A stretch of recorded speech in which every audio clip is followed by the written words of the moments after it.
Welcome to the Essential Tax Podcast with your host, Mishkin Santa.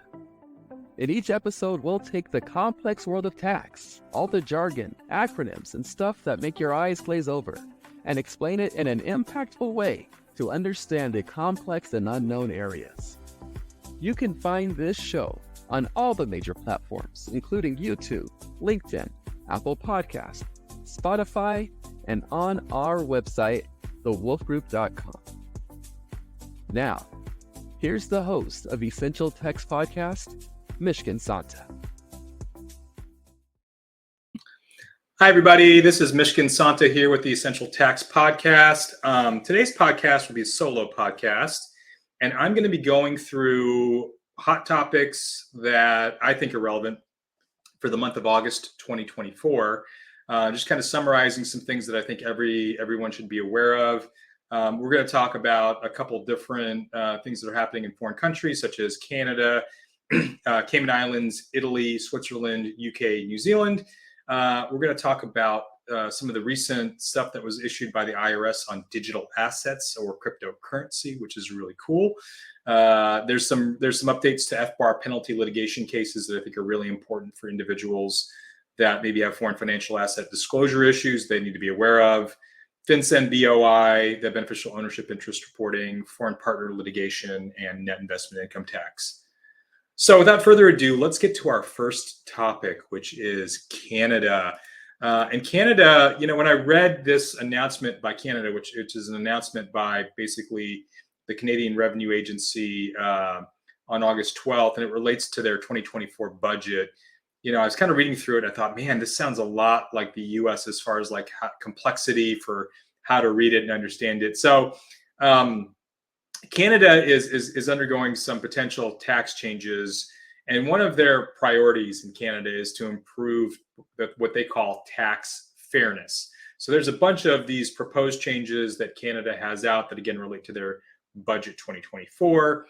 And the first one, and this is exactly what it says, increase the capital gains inclusion rate from 1/2 to 2/3 on capital gains realized annually above 250,000 Canadian dollars on all capital gains realized by corporations and most types of trust. Again, 1/2 to 2/3. I mean, it's funny, they can't just come out with, this is the percentage of the amount of capital gains we want you to realize. No, it's 1/2 to 2/3. They're moving the needle up of what the inclusion amount is. And then there's a second proposal, which is increasing the lifetime capital gains exemption amount by $250,000 Canadian dollars from 1 million to 1.25 million. So it's interesting, these changes that are occurring, because one is basically kind of including more income for individuals, corporations, and trusts related to capital gains. And then one is kind of excluding tax for the lifetime capital gains exemption by allowing, $250,000 more for exemption purposes. In addition, Canada also, one of the things that they were looking at were their Bear Trust, and it's surprising they still have Bear Trust reporting in Canada, but they want to reduce the number of folks that file Bear Trusts or we use Bear Trusts and relieve the administrative burden. So that's kind of something that they're looking at. And then one thing that I'm a big proponent of is the Clean Electricity Investment Tax Credit, which I think we have something similar here in the United States. So kind of, a credit to help improve, the infrastructure of certain real property or commercial property, I think is something that they're looking at very closely. For the capital gains inclusion rate and lifetime exemption items, the consultation period on that has closed. It closed on September 3rd. For all other items, though, you have until September 11th to basically, come up and give some details to the Canadian, to CRS and those folks. Moving on, we're also related to Canada, but this time a little different from the U.S. side. There was a decision from the U.S. tax court on August 1st. It was the Ryckman case, Ryckman. I will link the case in the show notes along with the stuff from Canada and all the stuff we're talking about today. There's a big laundry list of links that will come through.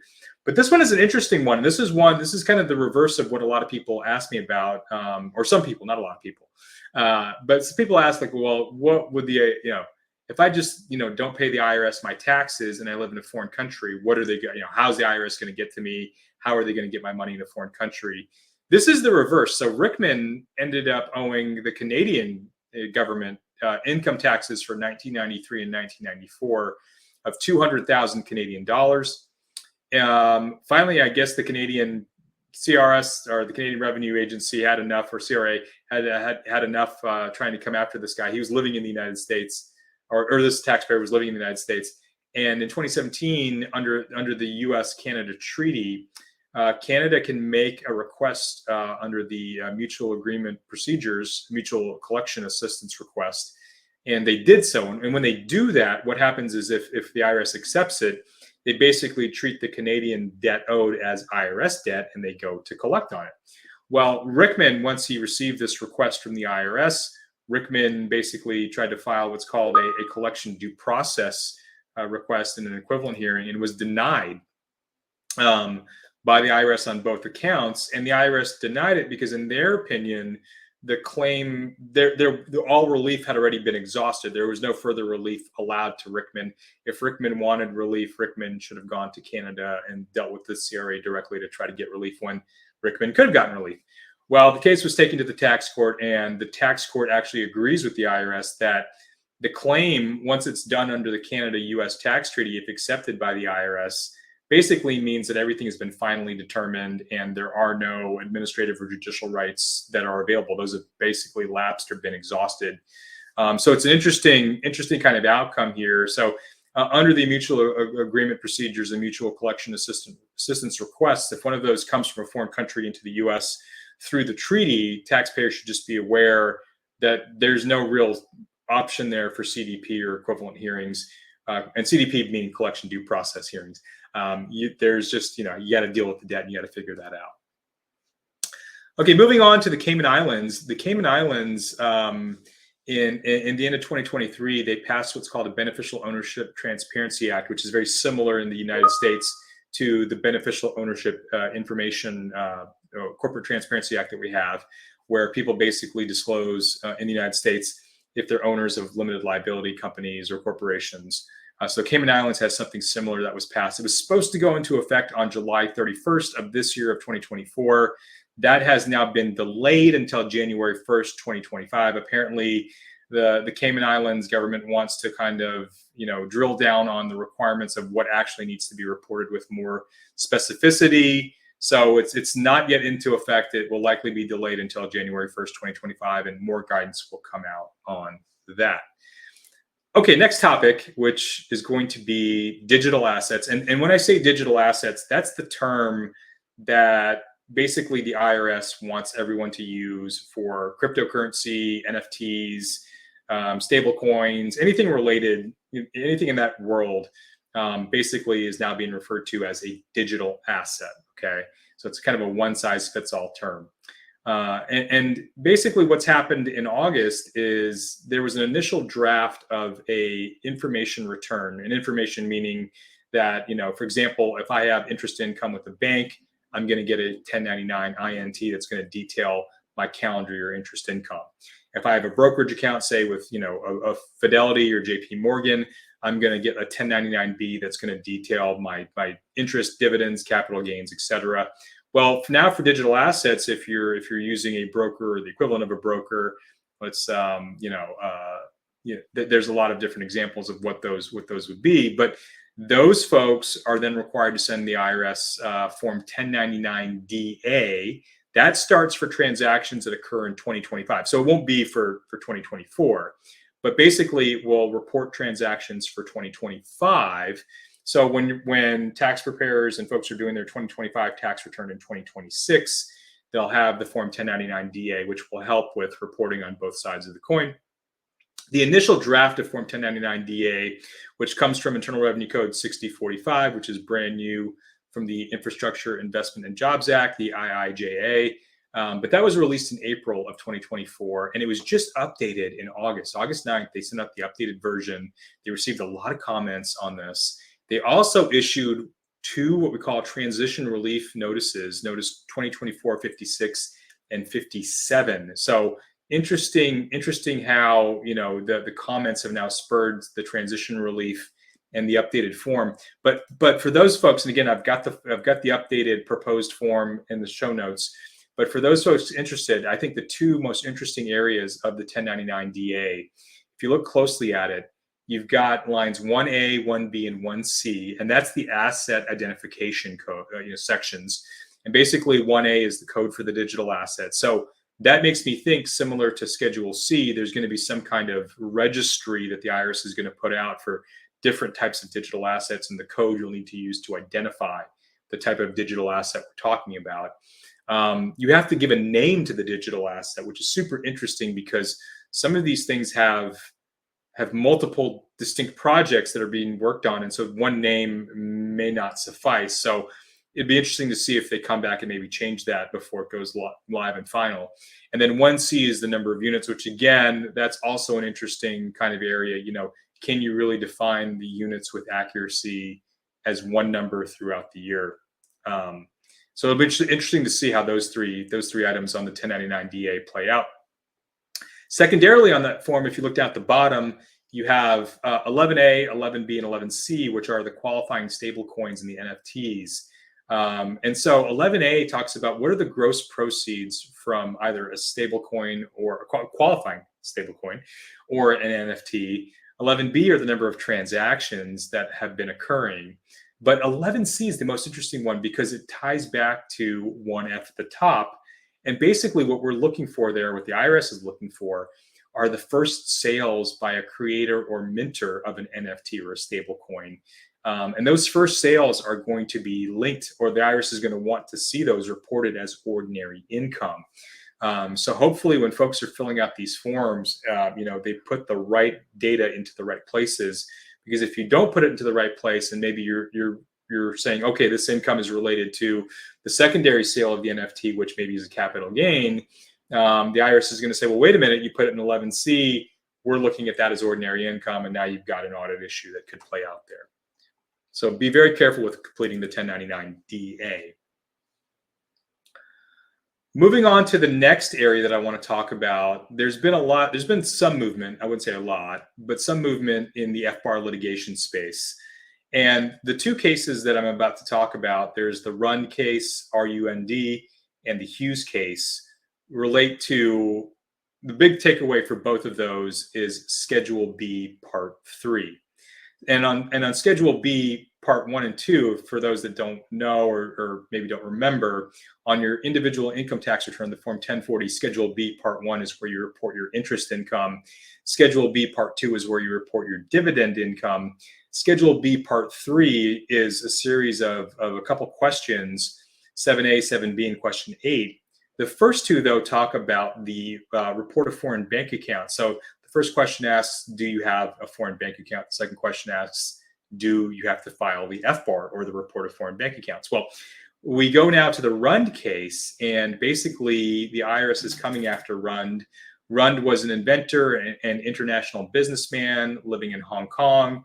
He had bank accounts in Switzerland and in Hong Kong, which was this is a common fact pattern for the time period that we're talking about here, which in his case was 2003 through 2008 and 2013 through 2013 and 2014. And basically what happened to Rund is that Rund did not file FBARs, did not report the bank accounts that he needed to report. And the court in this case, which is the U.S. District Court for the Eastern District of Virginia, looked very closely at Rund's tax returns and Schedule B Part 3. And on the tax returns for 2003, 2004, 2013, and 2014, Rund answers yes to the questions on Schedule B Part 3, but Rund never filed FBARs timely for those years. For 2005, 6, 7, and 8, Rund answers no to those questions and also did not file FBARs timely or completely for those years. And so basically the court says, look, we think we have enough here to say that there's willfulness, and they, and the IRS, kind of agreeing with the IRS's position that there's willfulness. The IRS determined that Rund willfully violated FBAR reporting requirements 43 different times, and proposed a penalty assessment of $2.9 million. It should also be noted that Rund was trying to participate or did participate in the offshore voluntary disclosure program from 2010 to 2016. Basically, Rund was notified by UBS that his account was under scrutiny.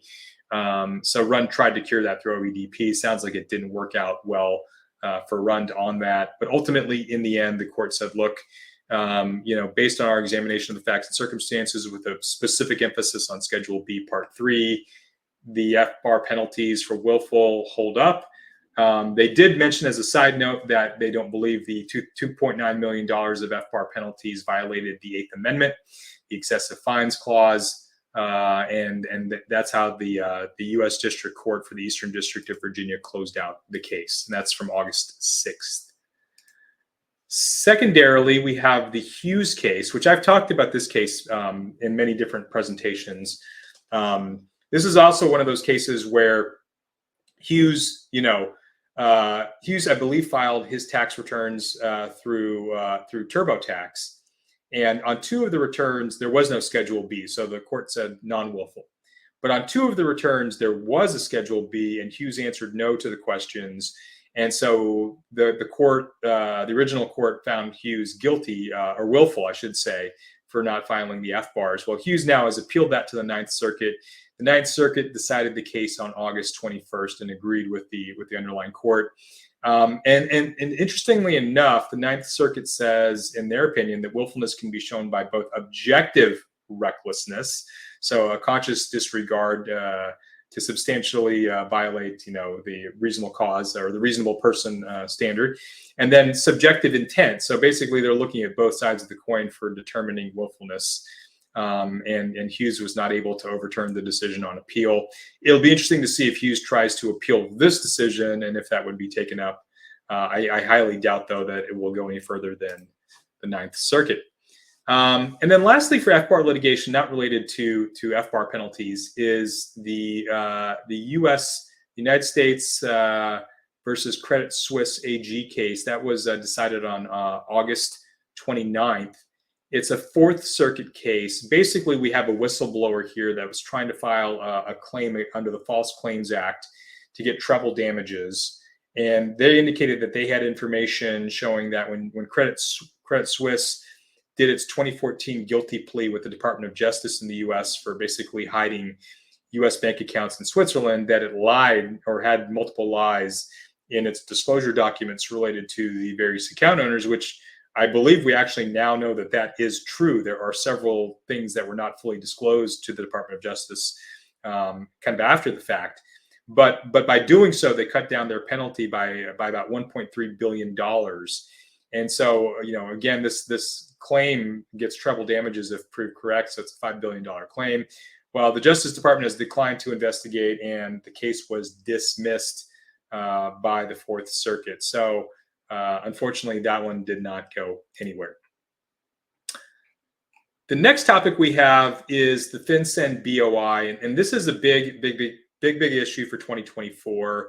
So FinCEN BOI is part of the Corporate Transparency Act that was passed in 2021 and went into effect on January 1st, 2024.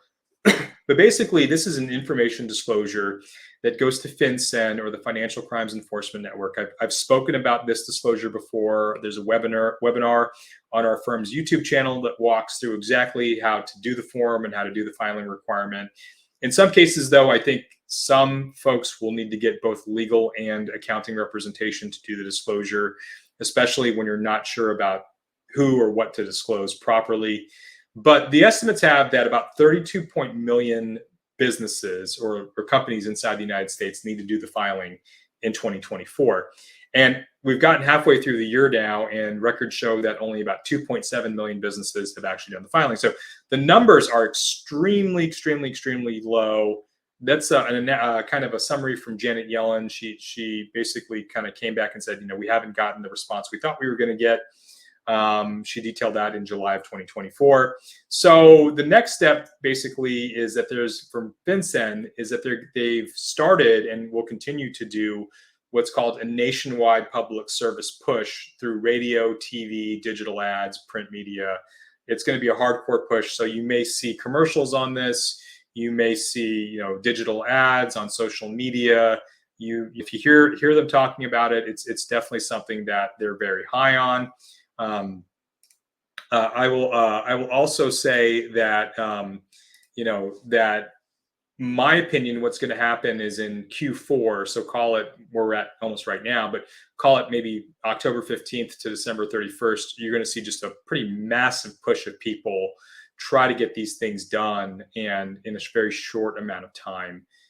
So I think they'll make up ground, but I don't see them making up 29 million filings between now and the end of the year. You maybe squeeze out another 10 to 15 million filings, but I think that's going to be a Herculean effort. Okay, next topic. So in the space of foreign partnership taxation, but specifically with foreign partners, this is always an area that you have to keep an eye on if you deal with non-resident aliens and foreign partner filings. And one of the court cases that has been bouncing around left, right, and center that I think a lot of practitioners have been trying to get their arms around is the YA Global case. This has been bouncing around all over the place as far as what has been determined and what has not been determined. And it's a super interesting case. It's a complex case. It's YA Global Investments LP is a Cayman Islands hedge fund. And basically what happens is that a lot of the quote unquote partners in the hedge fund were these special purpose vehicles that had foreign investors within them. And there was a massive gain in 2009 of about $25 million that was then distributed out to the foreign partners. And what happened is that YA Global reported it as non-effectively connected income, meaning that it was not taxable to the foreign partners. And under the YA Global case, it was determined that indeed it was what we call effectively connected income, meaning that the hedge fund was engaged in the U.S. trade or business, and in effect, so were the foreign partners or investors. And so there should have been what's called a withholding tax under Internal Revenue Code 1446 that was conducted in 2009 on the income. There was not. So now you've got problems there because you've got withholding tax that was never done, and you've got income that by the foreign partners that does need to get reported, and tax does need to be paid on it. And it's very interesting to kind of see the outcome of the case and how this played out. But there's two big takeaways from here. The first is what I just talked about, which is the 1446 withholding tax. And it's kind of a lesson where, in some cases as practitioners, unless you're required to file something like maybe sometimes you read in the Internal Revenue Code or the regs, hey, to make an election or to take a position, you have to do it in writing on the tax return. If that's the case, I think, most practitioners know, just make sure to add in the election or the statement or whatever it is to comply with the rules. But in some cases, there's a determination made, hey, if it's like in this case, if it's not effectively connected income, full stop, nothing else left to do. But here, this is an area where you maybe wanted to have been more proactive and filed some of the forms related to the 1446 withholding tax just to start the statute of limitations, because it never started because nothing was ever filed related to it. And basically say, hey, there is no 1446 withholding tax. So we're not going to pay any. And I think if they had done that, this case would not even be an issue because the statute of limitations probably would have passed. So it's kind of a lesson moving forward for anyone that's preparing a partnership return for something like this. Perhaps you do want to be, file protective 1446 withholding tax statements just in case, get that statute of limitations started. The second thing, which is super interesting, is that YA Global, in this decision that I'm talking about in August, the beginning of August, the tax court did not address the Loper-Bright decision, which is related to challenges to regulations. That's a Supreme Court case, which I'm going to have a podcast just on that decision coming up here pretty soon. Super excited for that. But the tax court did not seem to want to get into that decision or talk about that. They were later asked to reconsider the case based off of the Loper-Bright Supreme Court decision, and they chose not to. So at the end of August, there's a kind of second follow-up to that. But that is something, the Loper-Bright case may come back again on this YA Global decision, and we'll see if anything comes out of it. But that is something also to keep in mind, is the impact of that and how that's going to work on all these cases moving forward.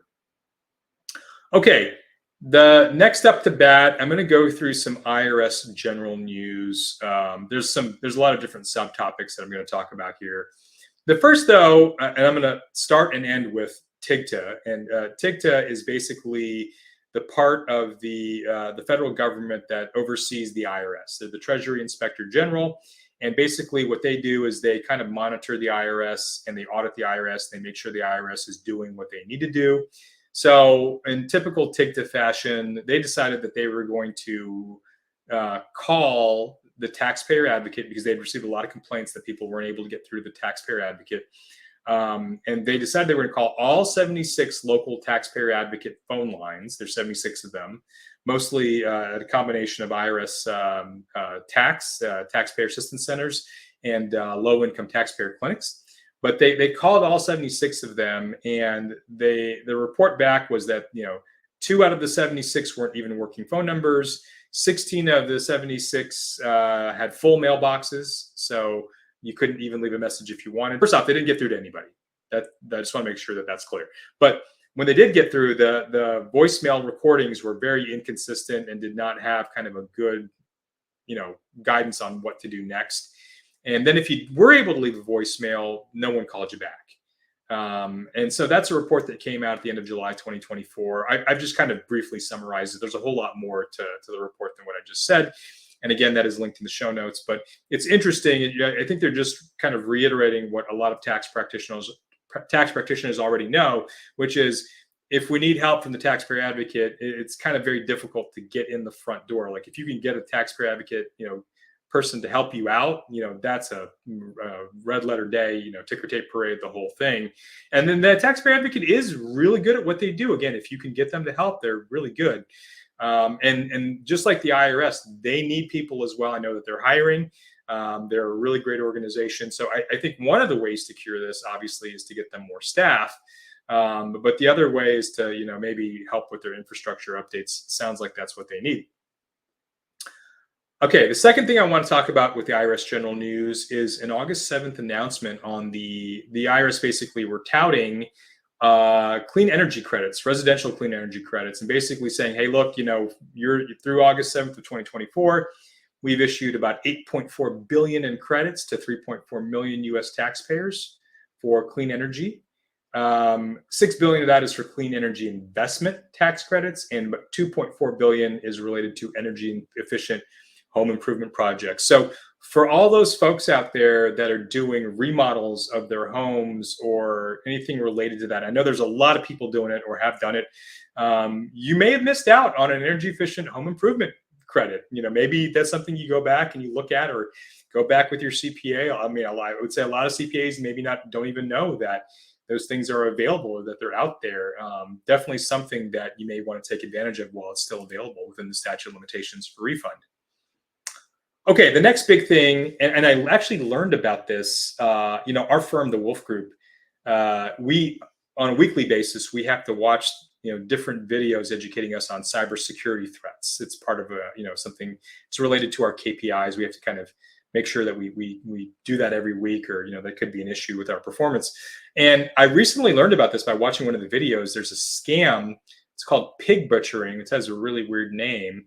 But basically what happens is that in this scam, someone reaches out to you, maybe pretends to be an old high school friend or college friend, and they strike up an online relationship. You never get to see the person or verify that they're actually the person they claim to be. And it's a long-term play. They sit there and they make friends with you, and you talk to them regularly, and then somewhere down the line, maybe a month, 2 months later, they come to you and say, I've got a great investment opportunity. And step 3, they show you evidence of, oh, wow, look at all the money I'm getting out of this investment opportunity. And then what they do is they get you to deposit money in the form of a digital asset, so mostly cryptocurrency like Bitcoin, to get into the investment opportunity. And then that's where the money ends up kind of being taken from the victim. And what's even more troubling is that the person conducting the scam is normally a victim of human trafficking. So there's multiple issues that are happening in the pig butchering scam that are not, that are very, very nasty.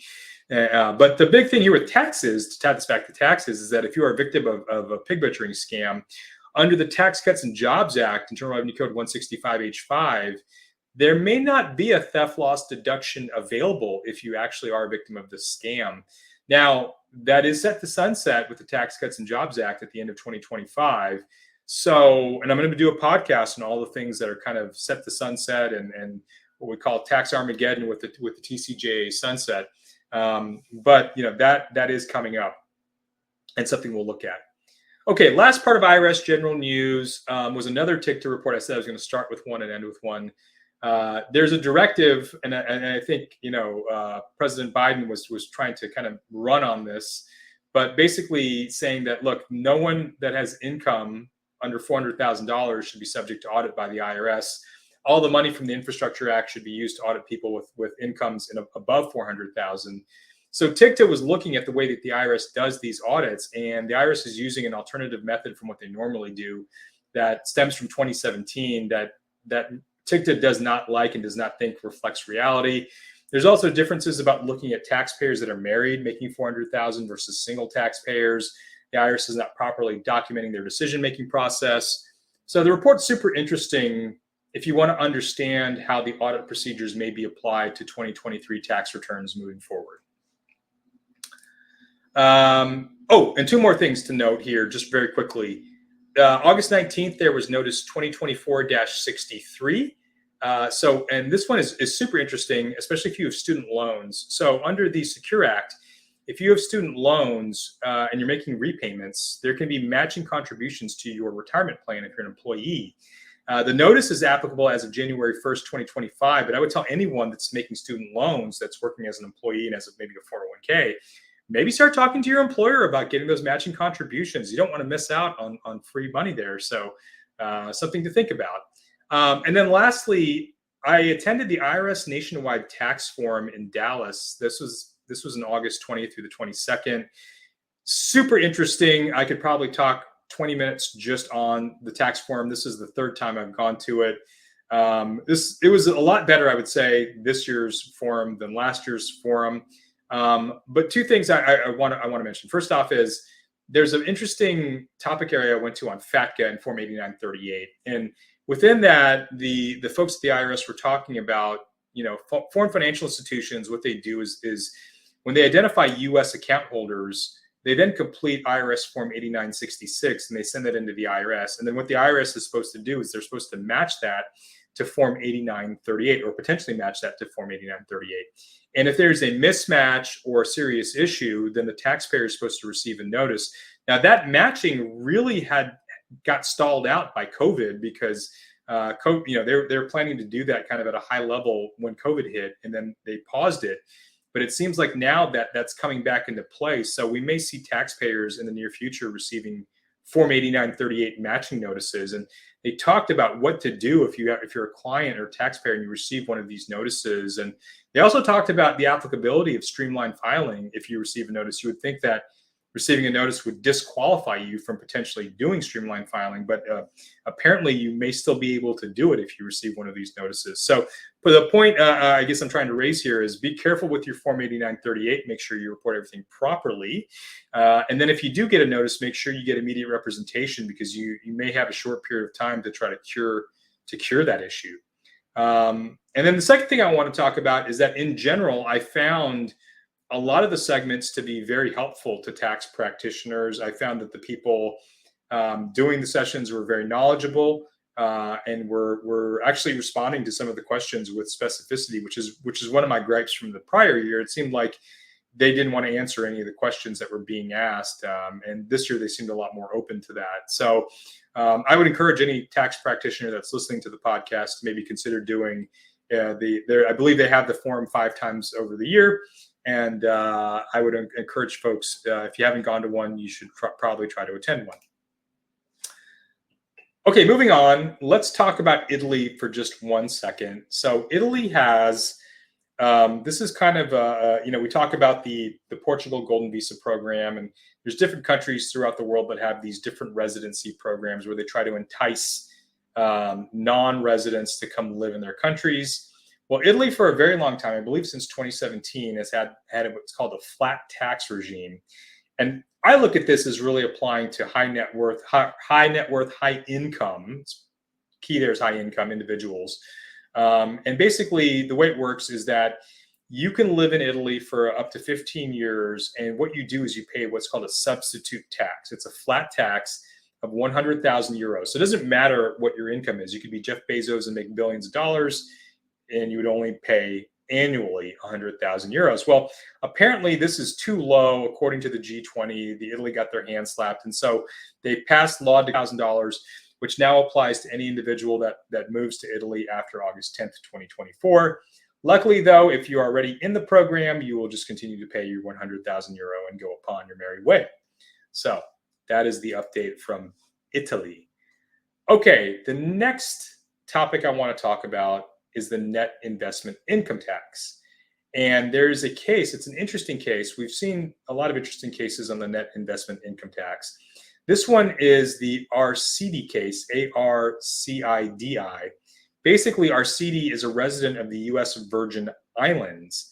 And the Bureau of Internal Revenue, the BIR on the Virgin Islands, basically takes the position that bona fide residents of the USVI must pay the net investment income tax to the USVI, even though the USVI does not provide the services the net investment income tax was enacted for. And Arcidi basically says, well, that can't be. That's inconsistent with Treasury regulations, specifically 1.1411-2A. And there's a whole subsection that talks about that. And so Arcidi has basically requested an abatement of the net investment income tax to the court. So we will see how that plays out and whether there's some movement there again on the net investment income tax. So keep an eyeball out for that. Okay, New Zealand. New Zealand is moving in the direction of lowering tax rates. And specifically, there was a July 29th conference where the Prime Minister, Christopher Luxon, hopefully I'm saying that correctly, promised to get $3.7 billion back to taxpayers. And so what has happened since then is that in August, New Zealand has basically done a reindexing of tax brackets, a significant reindexing. And I have a link to what the new indexes look like in the show notes. And it affects about 3.5 million taxpayers. But what it does is it changes the upper limit of the threshold for their different brackets. So for example, for the 17.5% bracket, 48,000 New Zealand dollars, every dollar over that would have got you into that previously. But now the bracket goes to 53,500. So basically by increasing the upper limit threshold for all of the brackets, there's a lot of taxpayers that will pay less tax overall. And that's how money will come back to taxpayers in New Zealand. So the summary there is that New Zealand tax rates are going down. Okay, Panama Papers. That's the next topic here. And we're going to go not to the IRS. This is interesting. This is the New York Department of Financial Services, DFS. So DFS has been taking Nordea Bank, which is a bank out of Finland, to the woodshed for, I guess there's some New York tax residents that maybe had bank accounts with Finland Nordea or Nordea Bank in Finland, and some of those accounts were disclosed in the 2016 Panama Papers, and eventually New York kind of came after Nordea Bank, and Nordea Bank has now settled the issues with New York for $35 million. But it's an interesting read because it talks about specifically the Vesterport, the money laundering scheme, where a lot of money ran through that bank, that Nordea Bank, for illicit money laundering schemes tied to Russia and Azerbaijan. So, you don't normally think of Finland and Denmark to be areas where money laundering issues and schemes run through, but apparently this is now an issue that's kind of reared its ugly face by the Panama Papers. So a lot of people asking when are things going to happen related to the Panama Papers? Well, here you go. There's a prime example.